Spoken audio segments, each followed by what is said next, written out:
Alright guys, so this is my first flight with the Aeroo Pro, which is quite a breathtaking drone. Like, it's hard to get it in the frame. This thing is extremely impressive. Its footprint is quite large, but it needs to be this large to be able to carry the weight that it's able to carry. It can carry up to 1 kilogram for the payload capacity, which is huge.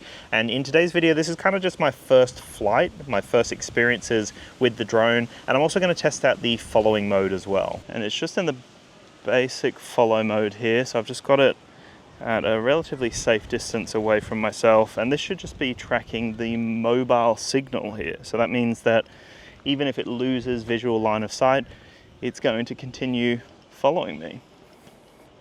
And so far it seems pretty smooth here. You can see I've completely gone behind that tree, it's lost visual line of sight, and then boom, it's still continuing to follow me. So it does look pretty smooth straight away. I do notice the movement of the drone, it kind of like has little bursts of little like side movements. But when I'm looking at the footage itself, doesn't seem to actually be an issue though. Even though it looks a little bit jumpy when I'm looking at the drone, the footage itself looks really smooth, and that's obviously down to the gimbal itself and the camera system being able to smooth out this footage here. But so far it's looking really cool. It's doing a great job here of just following me as I'm going down this path here. And we're just gonna pick up the pace just a little bit, just to see how it goes. Theoretically, it should be completely fine. Hasn't got me in the center of the frame anymore, but it is still following me. I'm guessing the signal from the control is just getting sent and it thinks it's keeping up. Maybe it's just getting sent a little bit late there. Let's see if I just stop moving where the drone stops. Okay, so it comes in and it tries to get me in the center there. So what we'll do now is we'll just bring it down, because you do have full control. Even though the drone's still following me, I still have some control here. So I can, as you can see, get the angle nice and low like this, which looks very unique. And I can still get it to just continue following me at whatever angle, whatever distance I want it to be at. And it seems to come in a little bit closer as well as I start to move away from the drone. So you can see as I'm moving away from the drone here, it does try to come in a little closer, which is very cool.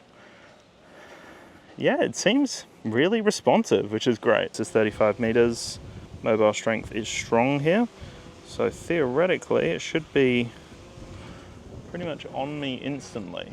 And so as long as the drone doesn't decrease in altitude, we are going to be sweet.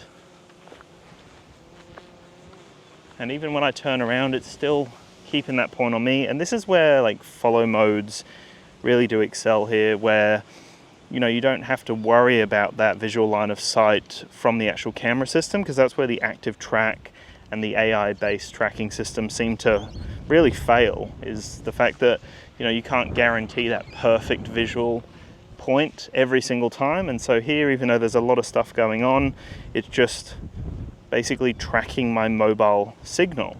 So I'm very keen to see what happens here as I turn to the left, whether it's going to change the orientation that the drone's following me, or I don't even know what it's going to do. Because as I turn around, the drone's not figuring out that this is a different orientation. It doesn't know that, I guess, I'm facing a different way here. So we will have to see. And what I'm going to do is I'm just going to zoom in a little bit here, because you do have like up to 6 times zoom, which is kind of insane. You can see the quality drops significantly when you're at that 6 times point there. So that's me there at 6 times. And I'm just going to zoom out just a little bit, just so we can see a little bit more of the area. So we'll go with that. And this is the true test here. So as I turn around the corner here, okay, so it's still keeping that exact same point. So it started from behind, and even though my profile now is off to the left, it's still following me in the same direction that it thinks that I want it to follow me in. So you don't really get that change point there, but still it looks great. I mean, this is a great profile to have, this side profile here. And even if like now, for example, like it's lost me, right?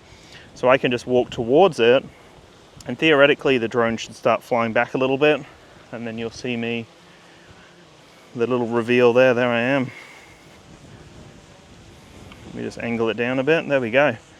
So you can see it does a great job, it really does. No issues at all so far. I do have the option to enable the active track, which is that more visual line of sight alternative, the AI alternative, but for me, I actually do prefer the follow mode because it doesn't matter what I'm doing. Like I can go behind these trees now and it really doesn't matter. Just got the reminder that it's at 40% battery, which is always nice to see. So here we go, you can see I can just disappear behind the trees. Any AI-based tracking system would have lost me at that point. It would have just stopped following me. But in my situation here, I don't have to worry about that, do I? Because it's following the signal from the controller. So for my first test, very impressed. No issues at all so far. It definitely commands the sky, it holds its space. No issues with performance or stability or anything like that. It is doing a phenomenal job here.